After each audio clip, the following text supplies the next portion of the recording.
What if I told you that one of history's most infamous killers may have been identified, not by detectives, not by witnesses, but by DNA science more than a century later?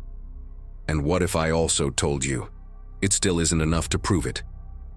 Tonight, we're exploring the legend, the suspects, the science, and the question that refuses to die. This is the story of Jack the Ripper. London, 1888. The East End district of Whitechapel is overcrowded, impoverished, and dangerous. Thousands live packed into slums.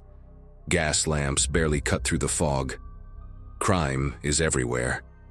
But something darker is coming.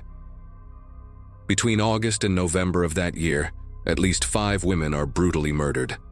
Their names become etched into history as the canonical 5: Mary Ann Nichols, Annie Chapman, Elizabeth Stride, Catherine Eddowes, Mary Jane Kelly. Each killing is savage: throats slashed, bodies mutilated, organs removed with chilling precision. The attacks happen quickly, quietly, and every time the killer disappears into the night. As fear grips London, newspapers receive disturbing letters. They're signed with a name no one has heard before: Jack the Ripper. The letters mock police, taunt the public, and one even includes part of a human kidney. Whether these letters were written by the killer or opportunistic hoaxers is still debated, but their impact is undeniable. The press explodes, the public panics. Jack the Ripper becomes more than a murderer, he becomes a legend. Then suddenly, the murders stop. No arrest, no confession, no justice. In the absence of answers, suspicion spreads. Over the next century, dozens of suspects are proposed, each fitting part of the puzzle, none fitting it completely. Montague John Druitt, a barrister and schoolteacher whose body was pulled from the Thames shortly after the final murder. Some investigators believed his apparent suicide suggested guilt, but there was no direct evidence tying him to the crimes. George Chapman, Severin Kwasowski, a violent poisoner who later murdered multiple women.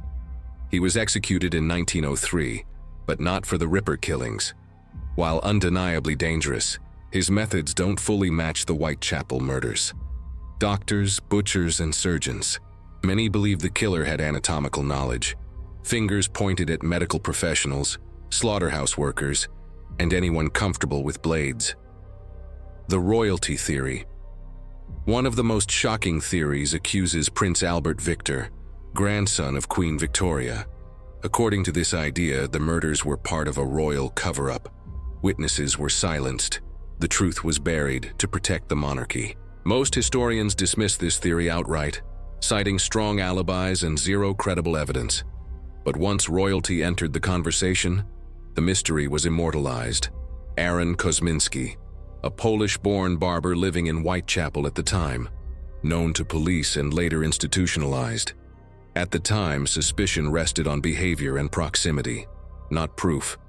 And that was the problem. No suspect came with hard evidence. As decades passed, the case grew colder.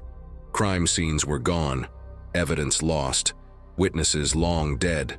Books, documentaries, and theories kept the Ripper alive in popular culture, but not in court.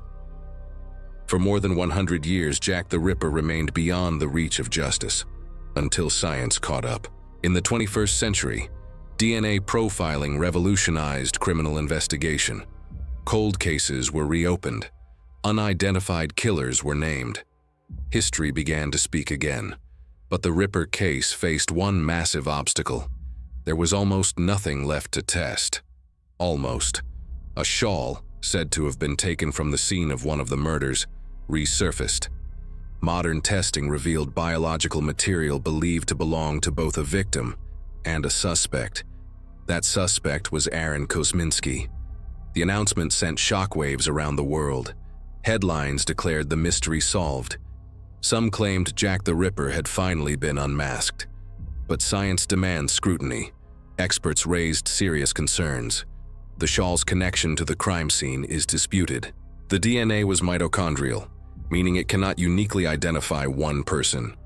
Over a century of handling raises contamination risks. The findings were not universally accepted by the scientific community.